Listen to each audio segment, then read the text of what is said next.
સાબરમતી વિસ્તારમાં પાર્સલ બ્લાસ્ટનો જે આખો મામલો છે, મુખ્ય આરોપી રૂપેણ બારોટના ઘરમાં ક્રાઇમ બ્રાન્ચે સર્ચ ઓપરેશન હાથ ધર્યું। આરોપી રૂપેણના ઘરે દેશી બોમ્બ બનાવવાની ફેક્ટરી મળી આવી છે।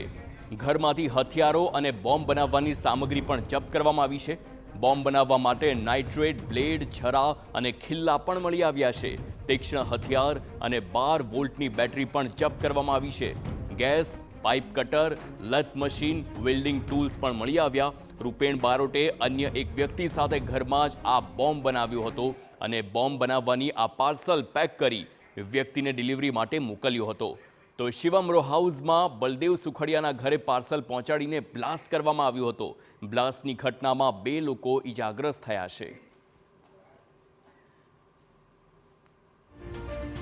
બોમ્બ બનાવનાર મુખ્ય આરોપી રૂપેણ બારોટ છે તેના ઘરે અમદાવાદ ક્રાઇમ બ્રાન્ચ પહોંચી હતી અને જે અહીં ચોંકાવનારી જે વસ્તુઓ છે તે સામે આપ દ્રશ્યોમાં જે રીતે જોઈ શકો છો કે અહીં જે બોમ્બ બનાવવામાં આવ્યો હતો, જે પાર્સલ બોમ્બ ફૂટ્યો હતો, તે 3 જેટલા દેશી કટ્ટાઓ પડેલા છે, અન્ય ખિલ્લીઓ પડેલી છે કે બોમ્બમાં જે ફટાકડા અને ખિલ્લીઓ મૂકવામાં આવી હતી તે પણ અહીં પડેલી છે। એટલે કે જાણે કે અન્ય હથિયારો પણ અહીં જોવા મળી રહ્યા છે। એટલે કે જાણે કે અહીંથી જે રીતના બોમ્બ બનાવવાની ફેક્ટરી હોય, માલ સામાન પડેલો હોય, તે તમામ વસ્તુઓ ખૂબ મોટા પ્રમાણમાં મળી આવી છે। એક બે નહીં પરંતુ અનેક બોમ્બ છે આવી રીતે બની શકે તે તમામ પ્રકારની વસ્તુઓ છે ત્યાંથી મળી આવી છે। મહત્વનું છે કે જે રૂપેણ બારોટ છે તે મુખ્ય આરોપી છે ને તેને મદદ કરનાર અન્ય 2 લોકો છે તે ફરાર છે ને તેની પણ પોલીસ અત્યારે શોધખોળ હાથ ધરી છે। પરંતુ જે રીતે ત્યાં બોમ્બ, પાર્સલ બોમ્બ પહોંચ્યો હતો, તે ફૂટ્યો હતો, રિમોટથી એક્ટિવ થયો હતો, એટલે કે 2 લોકોની મદદથી જે છે રૂપેણ બારોટે આ જે બોમ્બ છે તે બનાવ્યો હતો। પોલીસ હવે તપાસ કરી રહી છે કે અન્ય આ 2 વ્યક્તિઓ છે તે ક્યાં ફરાર છે। 3 લોકોની અત્યારે શોધખોળ હાથ ધરી છે। પરંતુ અત્યારે જે માલ સામાન જોઈ રહ્યા છો કે રૂપેણનું ઘર છે ને ત્યાં ક્રાઇમ બ્રાન્ચે સર્ચ ઓપરેશન હાથ ધર્યું હતું।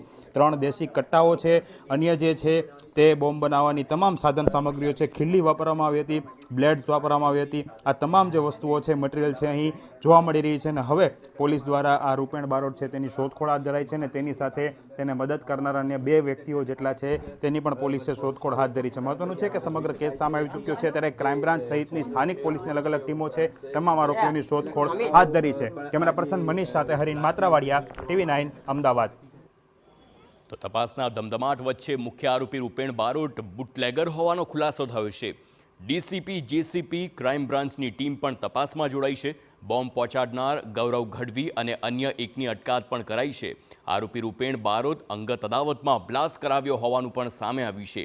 રૂપેણ બારોટ માનતો હતો કે તેના છૂટાછેડા બળદેવભાઈના કારણે થયા છે અને કારણ કે તેની પત્ની બળદેવભાઈ સુખડિયાને તેમના ભાઈ માને છે, ત્યારે આ અદાવતને ધ્યાનમાં રાખી આ પગલું ભરાયાની આશંકા છે। પોલીસ દ્વારા જે આરોપી છે પાર્સલ મોકલનાર ગૌરવભાઈ ગઢવી એની ધરપકડ કરવામાં આવેલ છે અને પ્રાથમિક પૂછપરછમાં કેટલાક વધારે નામો આપણને મળ્યા છે અને એ નામો મળ્યા પછી આપણે બીજા જે આરોપી છે એની ઓળખ કરવામાં આવી છે। પ્રાથમિક રીતે એ પારિવારિક ડિસ્પ્યુટના લીધે આવું બનાવ બનેલ છે એવા જાણવા મળે છે। અત્યારે FSLની અને BDDSની ટીમો અને ક્રાઇમ બ્રાન્ચ બીજી ટીમો અત્યારે હાજર છે અને પોલીસ દ્વારા ગુનો નોંધીને તમામ આરોપીની ધરપકડ કરવામાં આવશે। બળદેવભાઈનું કહેવું છે કે તેમણે આનાકાની કરી કે કોઈ પણ પાર્સલ મંગાવ્યું નથી, છતાં પાર્સલ તેમના ઘરે મૂકી દેવાયું અને તેમાંથી એકાએક ધુમાડો નીકળવા લાગ્યો હતો। જો કે બ્લાસ્ટ રિમોટથી ઓપરેટ કરાયાનું માનવામાં આવ્યું છે અને હાલ સમગ્ર મામલે FSL દ્વારા પણ તપાસ હાથ ધરાઈ છે। ગઢવીની ધરપકડે મારી સામે જ એને પછી પકડી લીધો। અહીંયા ઊભો હતો ને, બરાબર, એટલે મેં એને કહ્યું કે ભાઈ મારું કોઈ પાર્સલ છે નહીં, મેં કોઈ પાર્સલ મંગાવેલ નથી, હું આ કંઈ જાણતો નથી, હું ક્યારે પાર્સલ મંગાવતો નથી, બરાબર। તો એટલામાં તો એને આગ અંદરથી ચાલુ થઈ। મારા વાઈફે એવું કહ્યું કે આમાંથી આગ નીકળે છે। ત્યાં કોઈ ત્યાં રિક્ષા ઊભી હતી, તો એ રિક્ષા છે ને એમાંથી એ લોકોએ ઓપરેટ કર્યું કંઈક।